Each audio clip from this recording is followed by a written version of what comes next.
dark water and the rockiest shore, the tall white pine and the iron ore, windfall apples of the coat of rye, Eastern Standard Time.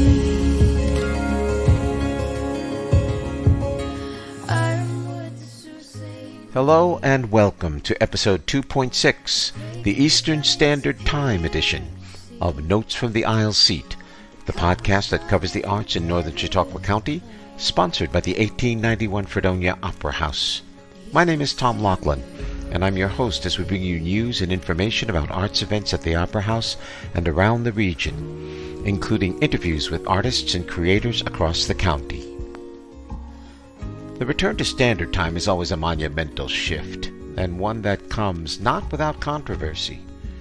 Personally, I wouldn't care whether we went full-time with standard time or daylight time.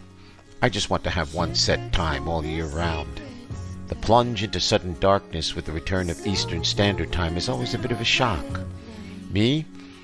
I'd rather ease into the darkness rather than being pushed into it. There's still about an hour more left of daylight to lose before the winter solstice occurs, so I'd recommend you get out there and enjoy the morning light while it's still around.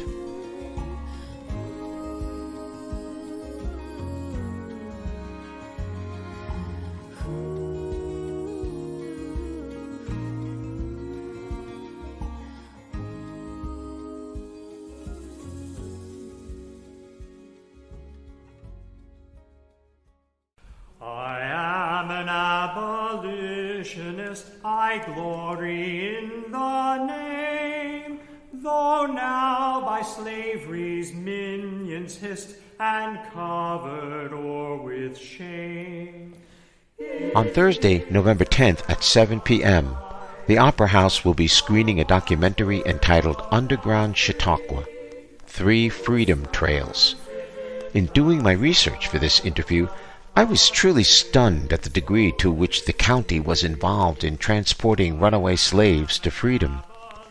Talking with Wendy Woodbury Straight, one of the 5 collaborators on this documentary, left me even more amazed. Well, I was not aware when I began to look at this particular topic of how interesting it was going to be. And so now I'm really pleased to have Miss Wendy Woodbury Straight with me. She is one of the people responsible for this upcoming documentary on the Underground Railroad in Chautauqua County. Wendy, welcome to the podcast. Thank you, Tom, and thank you for inviting me. You bet. Now, I kind of don't even know where to start because in doing my research, there was all of a sudden so much rattling around in my brain. But let's start with a few basic questions. It's a documentary, a video documentary that people will be coming to see. And can you give us a brief history of the video subject? Sure. The documentary takes the audience on an aerial tour of Chautauqua County. And as they go, they'll learn in about 50 minutes what Doug Shepard learned in 15 years of research into the Underground Railroad. And basically everything that we were raised to believe is false, but the true story is far more interesting, and it's as tragic as it is rewarding.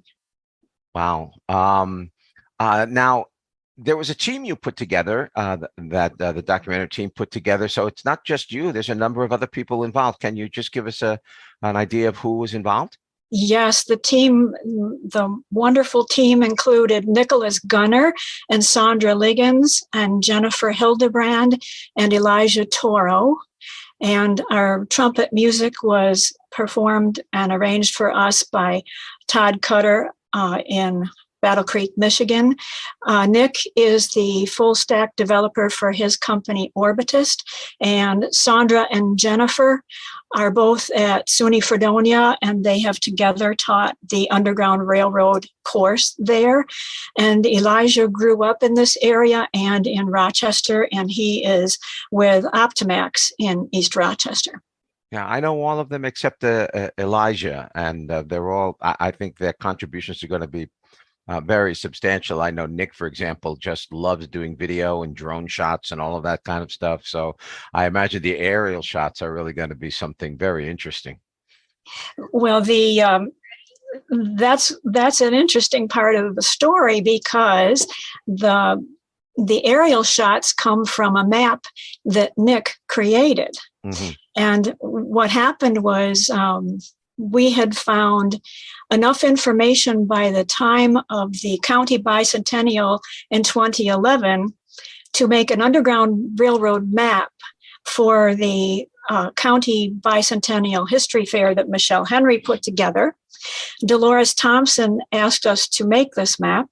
And when Nick saw it, he said, I can create an interactive map for you. So he did. And from 2013 on, Doug populated that map from 60 known people to over 1,100 now.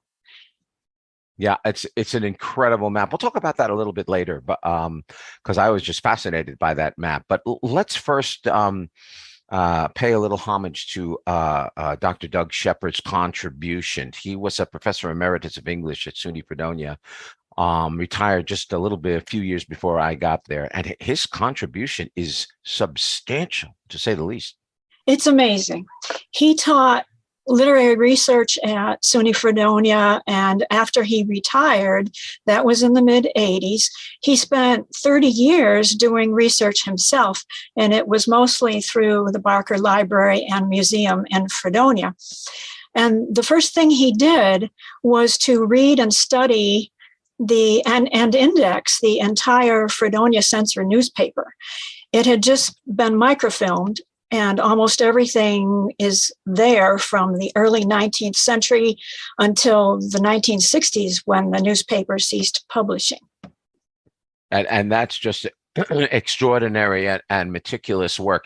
How did he get involved specifically? Do you know, in the abolitionist movement and the Underground Railroad? Yes, he had always been approached through the museum about the stories of tunnels and hidden rooms, etc. And in his research, he had found no documentation for such things. But when Dolores Thompson and her group in Jamestown did research in preparation for the beautiful tableau for the Underground Railroad that's in Dow Park across from the Prendergast Library, they asked Doug to join them in looking for more evidence here in the North County. And so in Dow Park now, where there's the beautiful sculpture of Catherine Harris, we can say that that's the beginning of Doug's research too. And we were lucky, because at the same time, Paul Leone researched and republished the memoir of Eber Pettit, who was a conductor and station master in the North County. And also the County Historical Society put all of the records of Judge Foote online. He was a leading abolitionist here in this county. So that gave Doug more names. And several records were simultaneously found in churches and in the National Archives by a researcher from SUNY Oswego. She had sent everything to Doug so that he could compare Chautauqua County findings from the National Archives with what he'd found here. And it was incredible to notice that the people were matching up. People who were on record here were also found on record on petitions in the National Archives. So now Doug not only had a map of places, he had a map of interconnected people. Wow, and that map is astounding. Again, I want to get to the map, I really do, but before I do that, the title of the movie is Three Freedom Trails, and apparently there were 3 trail systems in the Underground Railroad. Am I correct about that? That is what we have deduced based on the findings so far, because putting all of that research together indicates that there were networks involved. involving trails that made a spider web, but they seemed to be on either side of Chautauqua Lake and along the lake shore. Those seem to be the three systems. And they seem to have come from Corey, Pennsylvania, and Warren, Pennsylvania, and from Erie, Pennsylvania. It was so dangerous, and people had to be escorted.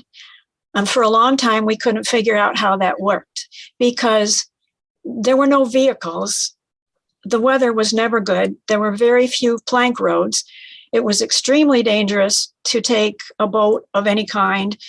And there were not even any railroads until the last 10 years of the Underground Railroad. And even so, it was even more dangerous to get on a train because you could be trapped anywhere.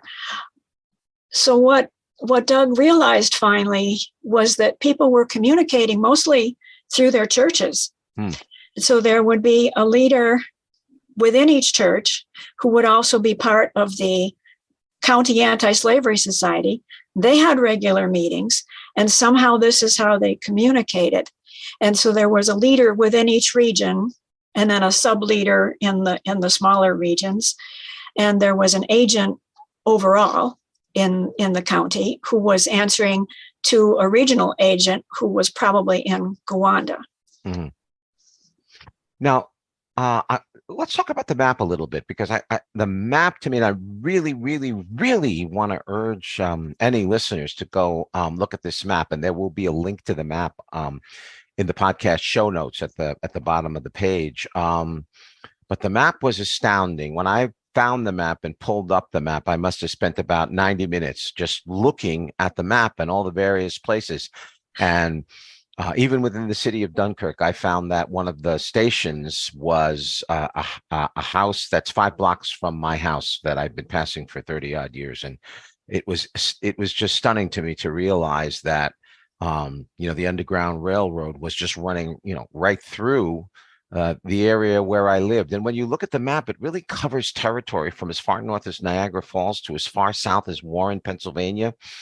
And then from the west, like you say, Erie, Pennsylvania, all the way across to Geneseo. And there are literally thousands of dots on there. If you just, zoom in, and you can zoom in and out on the map to get particular areas that you're looking at. But I see that within the city of Dunkirk, for example, there's like 25 dots. It's color coded, and each one of those dots has a little box that comes out of it with the history of that particular location. I mean, it is an astounding map, really.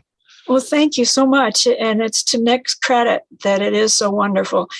Nick and Doug sat down for quite a while to determine what was needed. And I think that it really helped Doug to see all of his research as a whole, because we always teased him that he lived in the filing cabinet at the Barker Museum. So he considered himself a piece of paper with all the other papers that he had. Once he saw it all on a map and in a database, he said, now I can see the big picture, how it all links together. Well, isn't it astounding that, research like that, where you go into file cabinets and pull out pieces of paper, can be turned into this kind of digital thing where people like me, all they have to do is go to the map service and take a look at it, and all that research, all that painstaking 30-year research is like right there with the click of a mouse. Yeah. That's something nice that Michelle Henry did too with Doug Shepard's other research. That's all online now at her website. So there's even more information from Doug other than just Underground Railroad. Yeah, and Doug, actually, yes, you're right. I did look at that. He was also the first recipient of the Elijah Foote Award for work in research in Chautauqua County history. He did a lot about fairs. He did corner stores in Dunkirk. He did. It's an amazing life after retirement, and he just recently passed, actually, in March of 2021. So we lost him last year.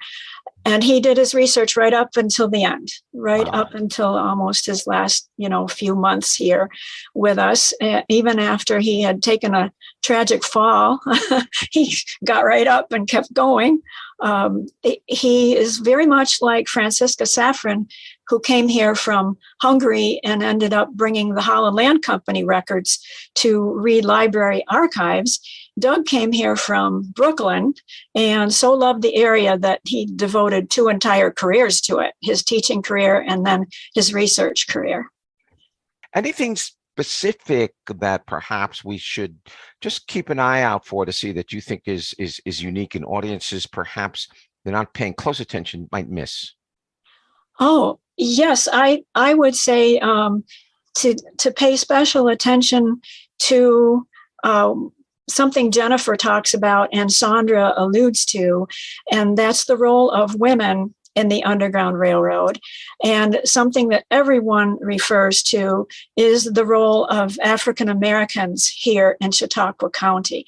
Their participation has been largely ignored because, of course, we tend to mythologize the Underground Railroad, and we want to think it was a system of tunnels, which of course it couldn't be because those collapse on people. They're not ventilated. There's no place to hide the dirt. They just don't exist. What really happened was African American communities stepped up and people were often hidden there. So those were the people who took the greatest chance. The African Americans in Chautauqua County who hosted freedom seekers. Great.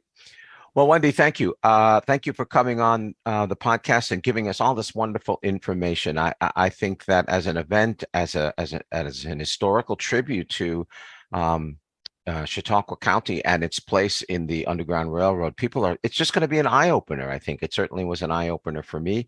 And I really encourage people to come and have their eyes opened to what was happening in the county. I mean, if they think nothing happens in this county, they should have lived 150 years ago. Thank you very much. It was a pleasure.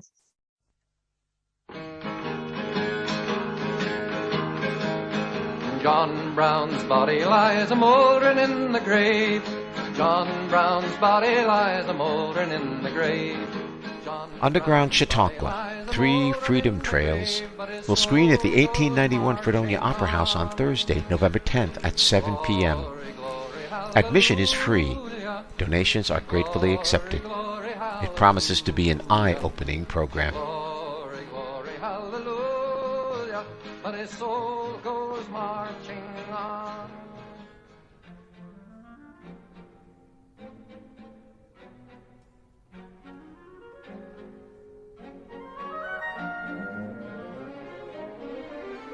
I think it's a question of whether or not we have a serious purpose.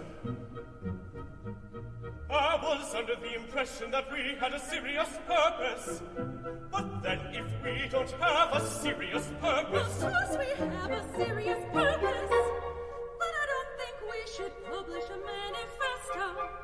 It's a beautiful manifesto. At his best, the plays of Tennessee Williams all have an operatic quality to them. From Streetcar Named Desire to Cat on a Hot Tin Roof, his works all smolder in a southern haze of repressed lust, anxiety, and depression, characteristics that mix well with opera. The American composer Lee Hoybe thought so as well, and he turned one of Williams' better plays, Summer and Smoke, into an opera replete with ambiguity and missed opportunities. This year's Hillman Opera at SUNY Fredonia is producing Summer and Smoke, and I spoke with 3 of the opera's principal creators about these qualities. Well, I happen to have right now a trio of wonderful personalities with me to talk about the upcoming Hillman Opera. Number one, the producer, Dr. Robert Strauss, who's on the voice faculty at SUNY Fredonia. Rob, welcome. Thank you. Nice to be back. Yep, as always. And also Dr. Jessica Hillman-McCord, who is on the theater and dance faculty and is the stage director for the show. Jessica, welcome. Thank you. Mm-hmm. And Patrick Connolly, who is one of the John Buchanans in this production of Summer and Smoke. Patrick, welcome. Thanks very much. So we'll have to start with you, Rob, since you're the producer and the big brains and the big boss of this outfit over at the college, the Hillman Opera. And the first question I want to ask you is Summer and Smoke is an unusual title to pick simply because it really doesn't have the recognition of a Donizetti or a Puccini or a Verdi or anything like that. So what is the driving force in picking this particular opera by Lee Hoiby, I believe it's pronounced? Hoiby. Lee Hoiby. Hmm? Yeah. So thanks for that question. And I hope my answer sounds at least somewhat smart or relevant. When I'm picking titles in collaboration with the conductor and the stage director, I'm always looking at, for the students who've been here 4 years, what representative genre styles have we given them in their education? So we've done a French grand opera a couple years ago, and last year's sort of early classical or early bel canto Italian, and so this year more contemporary English. But it's also looking at the students we have, including people like Patrick, to make sure, of course, that we can cast a show. And it's looking at we're so blessed every year to have a director from the Department of Theater and Dance and trying to find something that might appeal to them. And so Summer and Smoke is based on Tennessee Williams, and Tennessee Williams, of course, is incredible. And as we were looking at things, there were also just sort of interesting little tidbits. Lee Hoiby visited Fredonia and had a residency here in 2010, which is the year before he died. Yeah. And I keep saying it has no relation to the opera, but we know that Rita Moreno was here in 2016 as the convocation speaker, and she was in the movie version. So we claimed that. And then I just recently found out that our former School of Music director, Peter Schoenbach, was the bassoonist in the original production. So at the Minneapolis Opera in 71. Wow. Wow, that takes you back a few years, huh? Yeah. So there's a lot more connections than I actually thought there were. That's fantastic.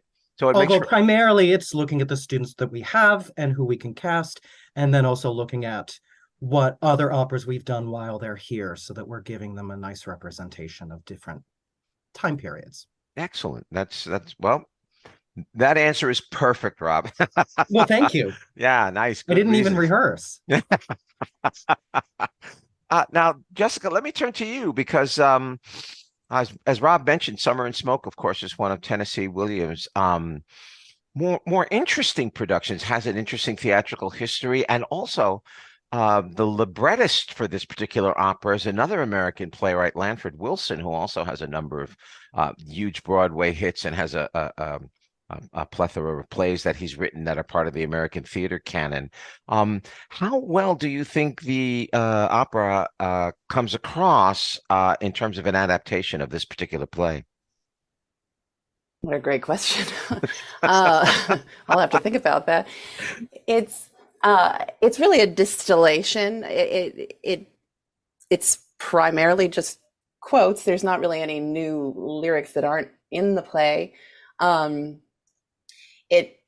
Obviously the play is far more extensive in terms of dialogue, and there's some of the characters we see more of.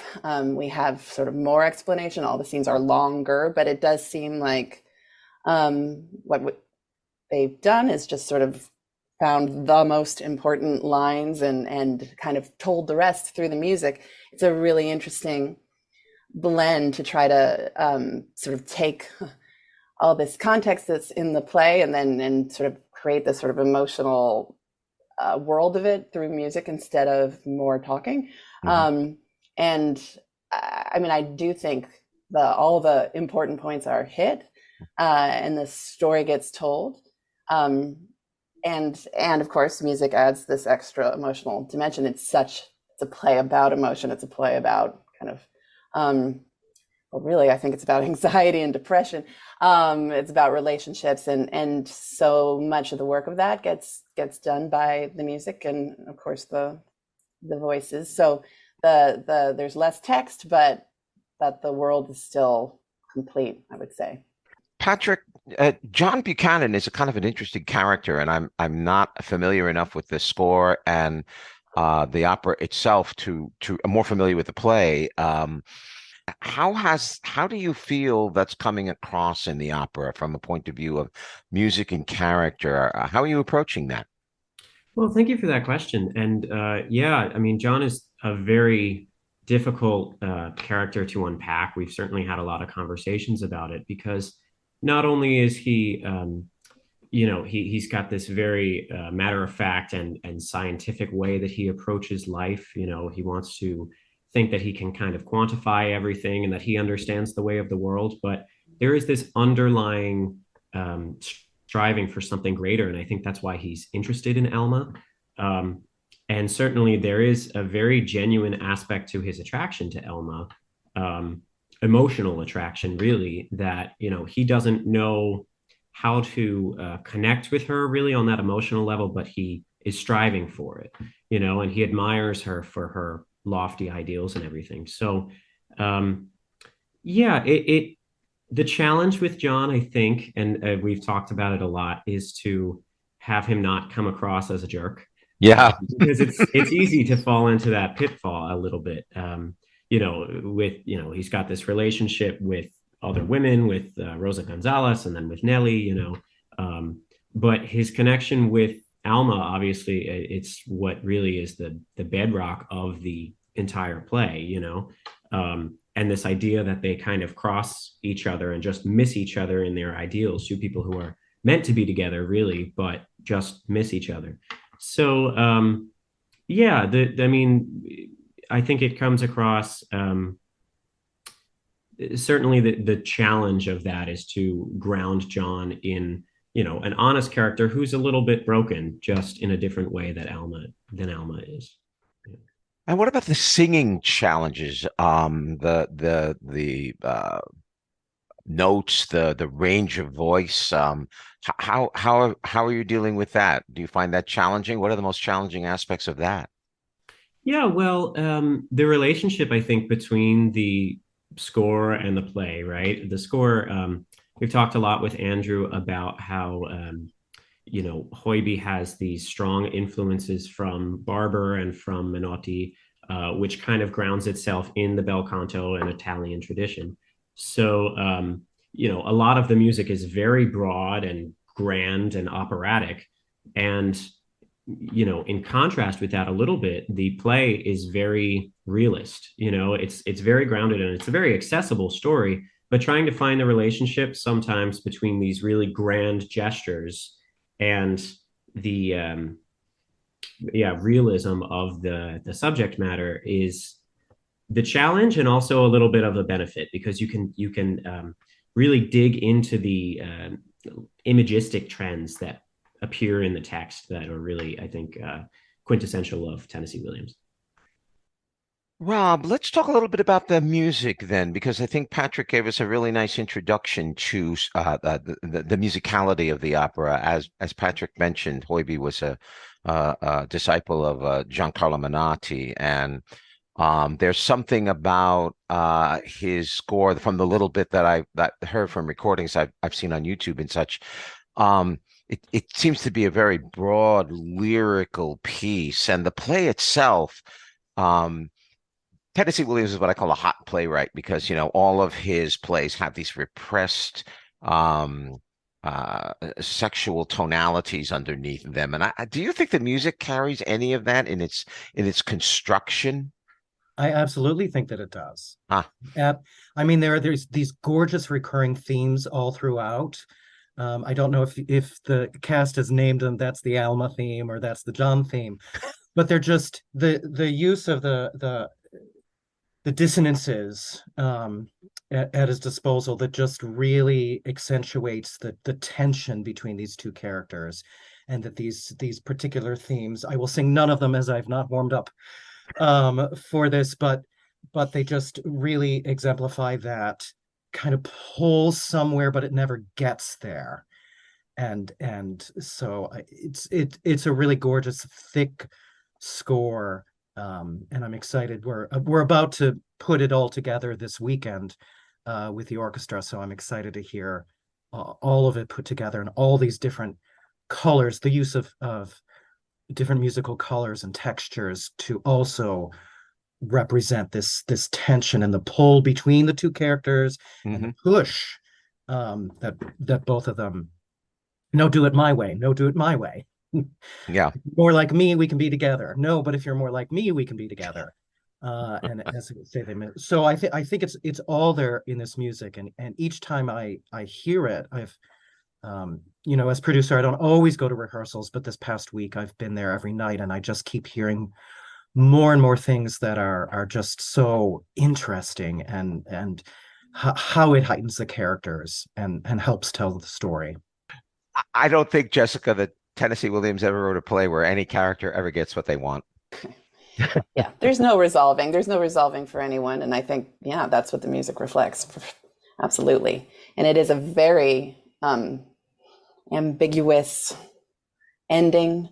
Absolutely. And that's very much on purpose. We leave people with a big question mark as a choice. Patrick, have you worked with a conductor yet? Yes, I have. So I was in the Hillman production last year, Il Matrimonio Segreto. So that was really my first real experience working with a live orchestra. Uh-huh. And the conductor here is one of our graduates, Andrew Bizantz, whom I knew well as a student, and he was quite a remarkably talented student, as a matter of fact. I worked with him on a couple of shows. How is it working? Have you worked with Andrew so far? Yeah. We've spent, he was here for like 2 weeks in September, and we were able to coach through the whole thing with him, and then came back towards the end of October, and into tech and everything. And wow, it's just tremendous working with him. Like really. Obviously someone who's very knowledgeable about how to work with singers and communicate in the clearest way possible, while still, being very, very knowledgeable about the score and honoring the score and everything. It's just, yeah, it's really tremendous to work with him. Yeah. Extremely collaborative, which I think is so crucial. Yeah, he's always been that, as far as I know. Rob, you must be a proud teacher there to have that student come back to be able to conduct this opera here. Now, you have just aged me up quite a little bit, because Andrew and I were actually at school here together as students. So I appreciate that. That's just for men must not be working these days so well. But yeah, and actually Andrew and I are from the same hometown, so we were in musicals together. Oh, back in the day. Okay. But it is great to have him back. A couple of last questions. Jessica, what do you think is going to be the highlight for people for this particular opera? What moments are really going to stand out? Well, I think it's going to be beautiful to look at. We've got the projections designed by Phil Hastings, a visual arts and new media professor, video art production, of the sky continually changing through the whole performance, which is something Tennessee Williams actually asked for and put in his lengthy stage directions. It's not always done that way, but we thought it could really add to the sort of experience. So I think Hylas Selhorn, our designer, has done a beautiful job creating this environment. It's a unit set where we see everything at the same time, but the sky, I think, is really going to bring the story to life. So I think it's going to be beautiful to look at. It's obviously going to be beautiful to listen to. And then, like I said before, I think yes, it will, Patrick. And I think the performances are really beautiful. They're intricate and detailed, and this story between these two people and this kind of tragedy between them. I think it's really gripping. So I think it's really beautiful to watch. So I think people will be emotionally moved and also sort of visually really enjoy the spectacle. But it's intimate, but it's really beautiful. And what about you, Patrick? What's going to be the highlight for you? Yeah, I think just going back to talking about the accessibility of the story, it really is. It's not the grand spectacle. In a way, there's a lot of similarities to La Traviata, that kind of dichotomy of two different views on life, but without the grand dying of tuberculosis and everything.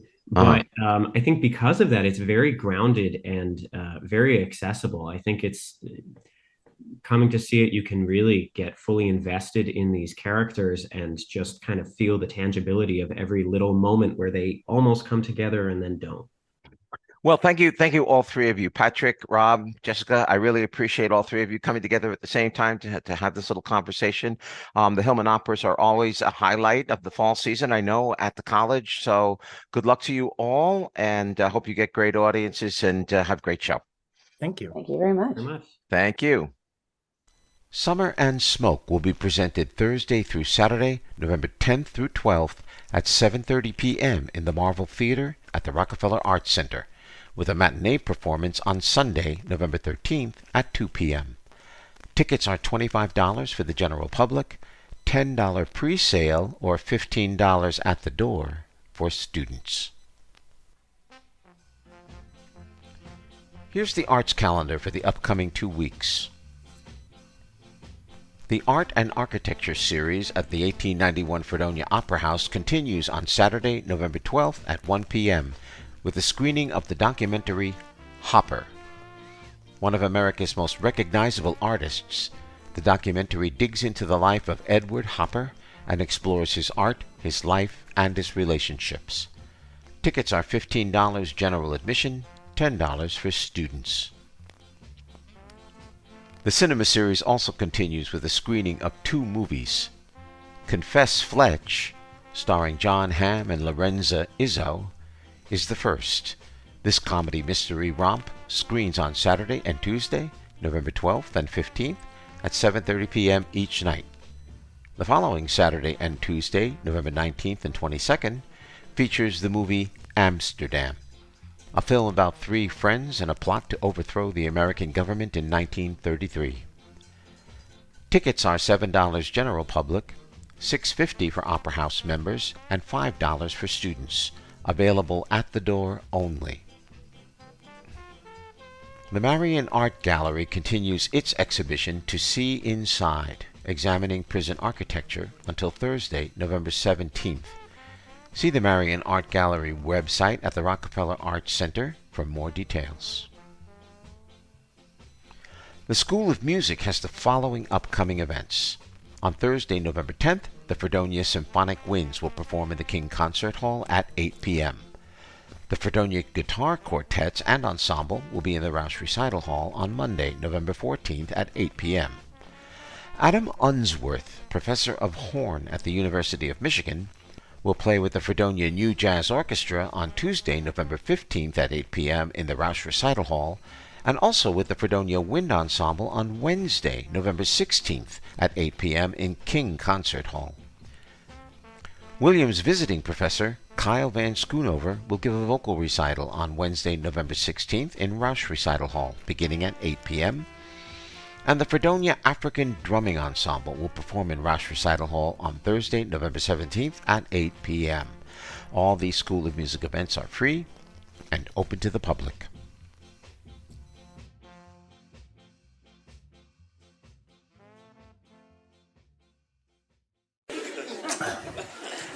So I love this small town vibe. I live in a small town upstate New York called Fredonia, New York. So yeah, it's a lot like this, but our taxes are like 1 month worth of your taxes. I couldn't believe it. I moved to this town. It's like an hour outside of Buffalo. Long story. My wife is from the area.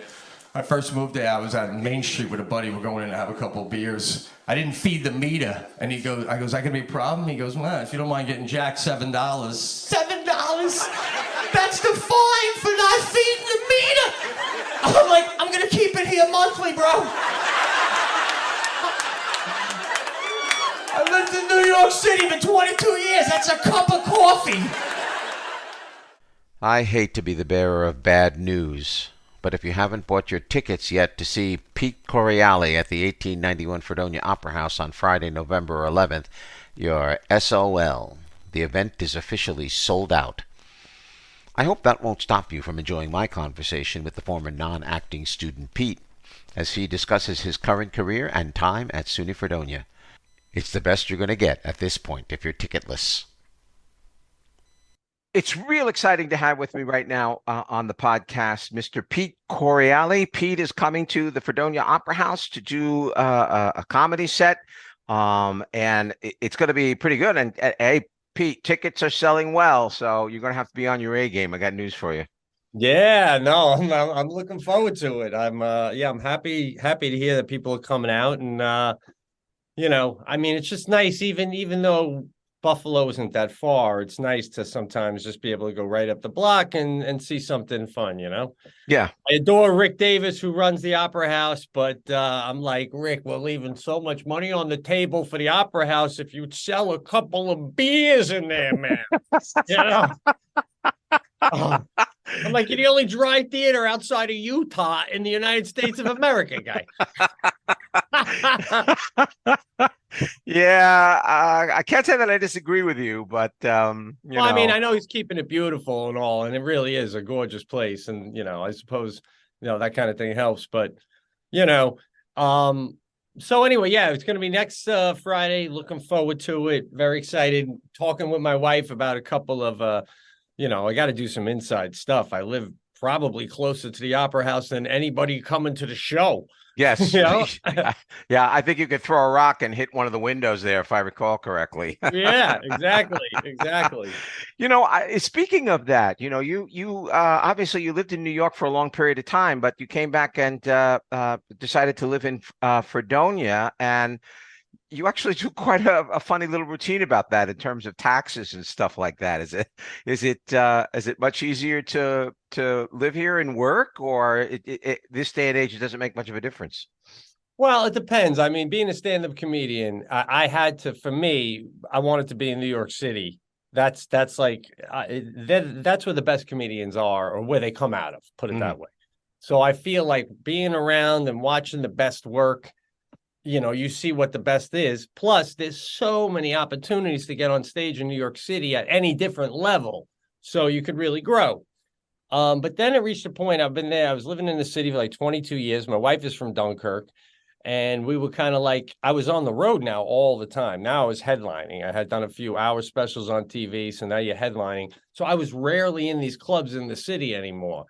And when I would go in on a weeknight to maybe, do a few jokes, most of the guys that I started out with, guys and gals, they were all headlining too. So, it wasn't even like, hey, well, it's good to catch up with so-and-so because so-and-so's in Milwaukee. You know what I mean? So, so then my wife was like, and she had been working at the time. So when I would come home, she would have work and we weren't seeing a lot of each other. So we were both like, why don't you quit? So when I'm home, we can at least spend time together. And then she was like, she loves California. So she's like, let's go to California. With your job, it doesn't matter where home base is as long as there's an airport. Right. So we went out to California and we were out there for about a year. And it was fun, man. We rented a little bungalow. We sold our New York City apartment, moved out there. But we only rented because I was like, listen, I'm dipping a toe out here. I don't know if I'm staying in L.A. And then my wife got pregnant and we, had no family out there and she wanted to be near her mom. So again, Buffalo, fine airport. I loved Fredonia when I went to school here. And now where I was in my career, it didn't matter where I lived.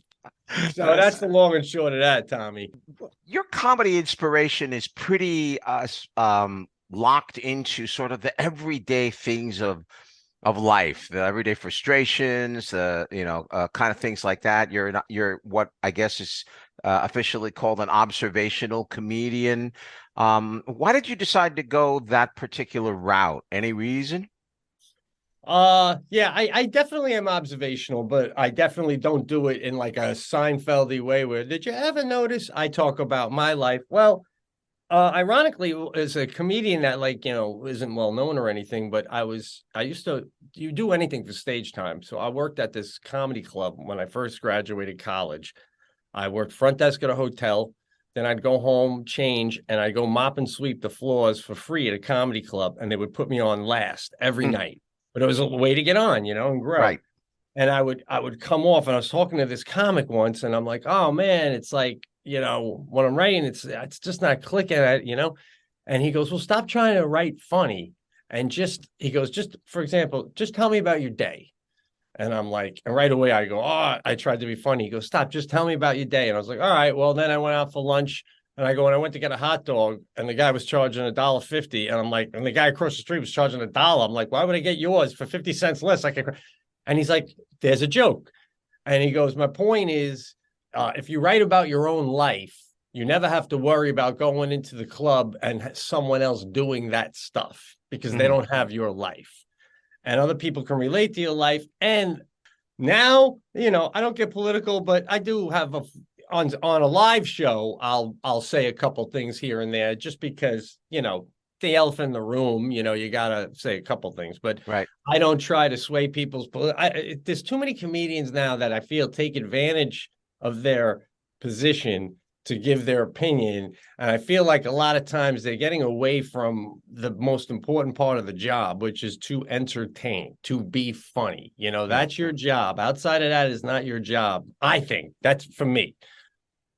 You were born and raised on Long Island like I was. And how much do you think, that particular area growing up influenced like how you think and the angles it plays in your comedy? You really, and you still have a Long Island accent. I'm sure everybody can hear that. They still hear mine every once in a while. Did that upbringing there play into your comic sensibility? My sensibility, yeah. And I think this might be a good point because for the listeners out there, this is a monumental moment right here. And I've been taking my time to bring it up, Tom. Oh, really? But okay. Long Island was definitely the sensibility for sure. Humor-wise was inspiration, was how I am for sure. And it's molded me a lot.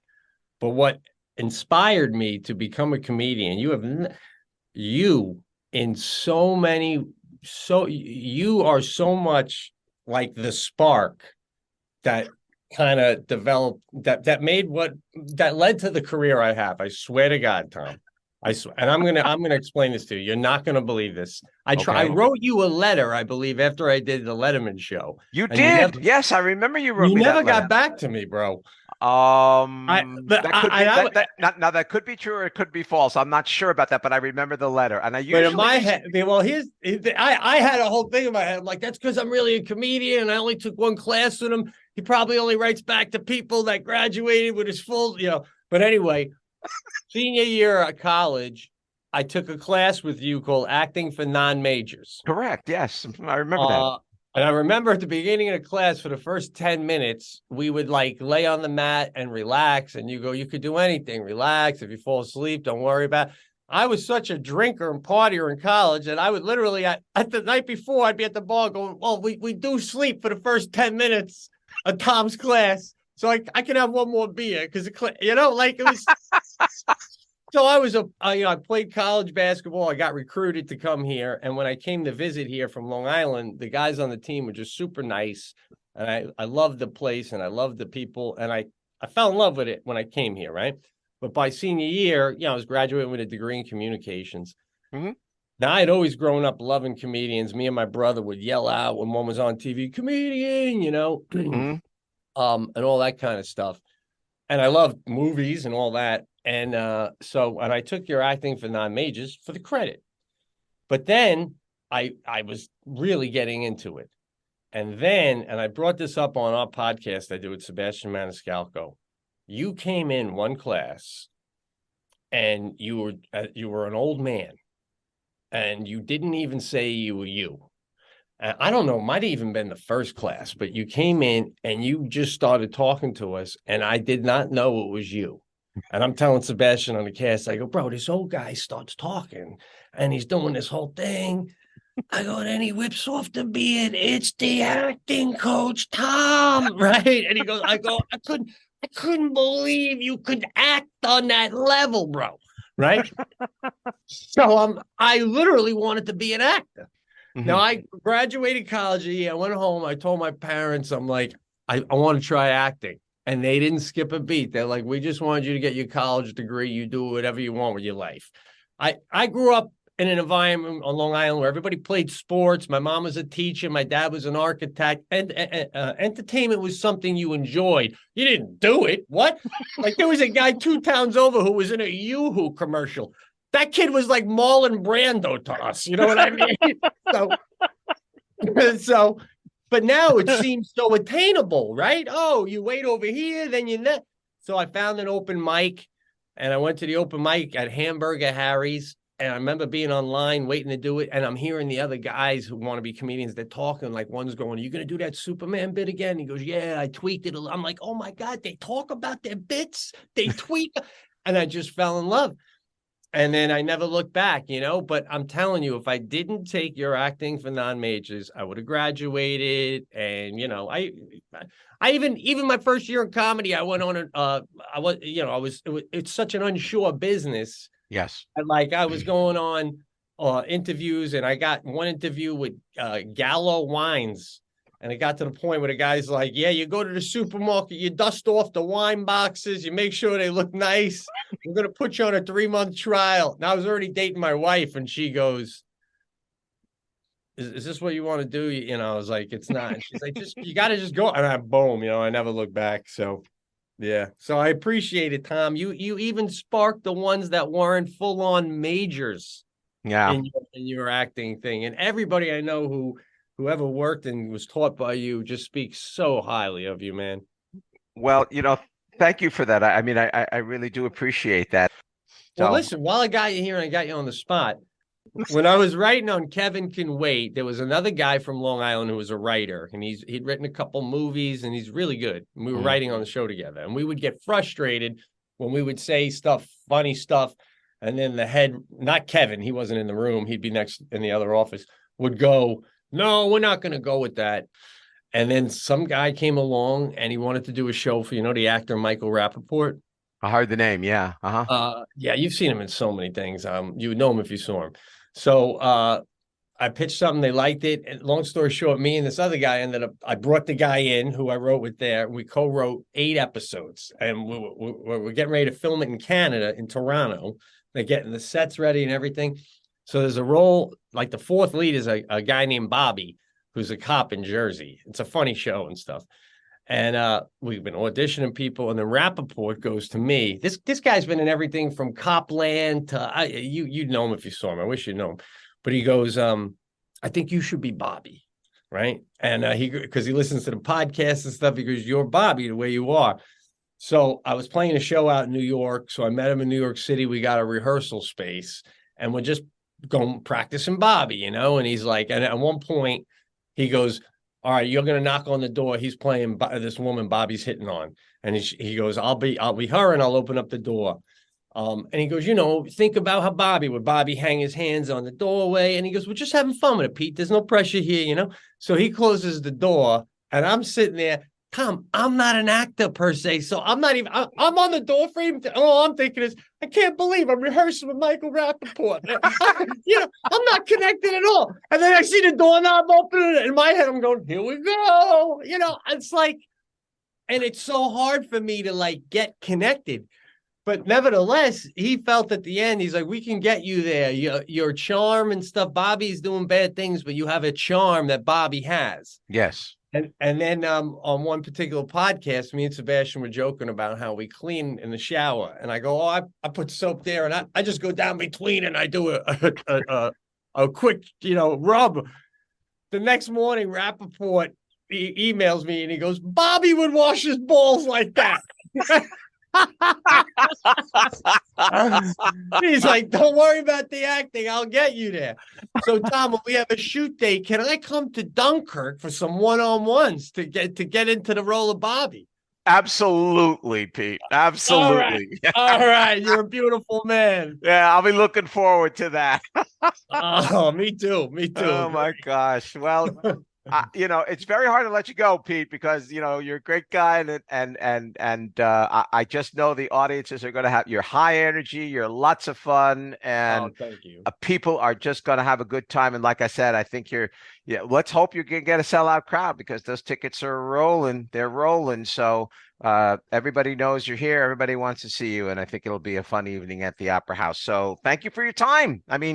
Yeah. Wow. Listen, and it's really good to catch up. It's just so much fun. It really is. And I'd love to see one of your shows. So I want to get you my personal contact too. And I just want to say, for this area and for our community, you're our national treasure, bro. You really are, man. Appreciate all that you do, man. Okay, thanks a lot, Never Pete. stop inspiring, Tommy, and good luck tonight with your show. Okay, thanks a lot. Thanks a lot. Right. Talk to you later. Right. Bye-bye. Fun. Thank you. Pete Correale will be performing his stand-up comedy with an opening act by Buffalo comedian Ryan Fay on Friday, November 11th at 7:30 p.m. As mentioned, the performance is officially sold out, so do what you can to get your tickets. A final reminder.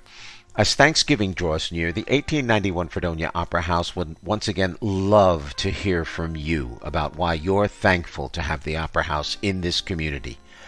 November 12th marks the Opera House's 26th anniversary, and we want other people to know why you enjoy and appreciate what the Opera House has contributed to the Northern Chautauqua County region for all these years. Perhaps you enjoy the cinema series, or appreciate the Live at the Met HD broadcasts, or the Folk in Fredonia series. Whatever it is you've enjoyed and continue to enjoy at the Opera House, we want to hear about it. As we did last year, we've set up a special number for you to call in and leave your voice message of thanks for the Opera House. Please prepare your messages in advance and keep your messages about 30 seconds long so we can get in as many as possible. The number to call to leave your message is 716-608-9802.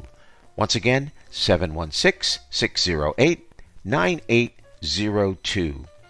Information and the number will also be available in the show notes for this podcast. The deadline for recording your message is Friday, November 18th. Your messages will be included with the November 23rd Thanksgiving edition of this podcast. We really look forward to your contribution. And that's it for this Eastern Standard Time edition of Notes from the Aisle Seat. My thanks to Wendy Woodbury Straight, Dr. Robert Strauss, Dr. Jessica Hillman-McCord, Patrick Connolly, and Pete Correale for being my guests on this episode. Notes from the Aisle Seat is a production of the 1891 Fredonia Opera House in Fredonia, New York. For more information on any of the Opera House's events, call the box office at 716-679-1891, visit the website at www.fredopera.org, or email at operahouse@fredopera.org. Notes from the Aisle Seat is now available wherever you get your podcasts, including Apple Podcasts, Google Podcasts, Spotify, Stitcher, Amazon Music, and also on the Opera House YouTube channel. If you'd like this podcast, please consider following us by clicking the follow button on our website at aisleseat.podbean.com and spreading the word through your social media feeds. If you have an arts event you'd like featured on the podcast, why don't you drop us a line at operahouse@fredopera.org and we'll see about featuring your event. Please try to give us a month's advance notice if possible to facilitate timely scheduling. If you have any suggestions, comments, or criticisms of the podcast, just drop us a line at operahouse@fredopera.org. We'll be glad to receive your feedback. Our next episode, the Thanksgiving edition, will be on November 23rd, 2022. I'm Tom Laughlin, and until then, be safe out there and be kind to one another.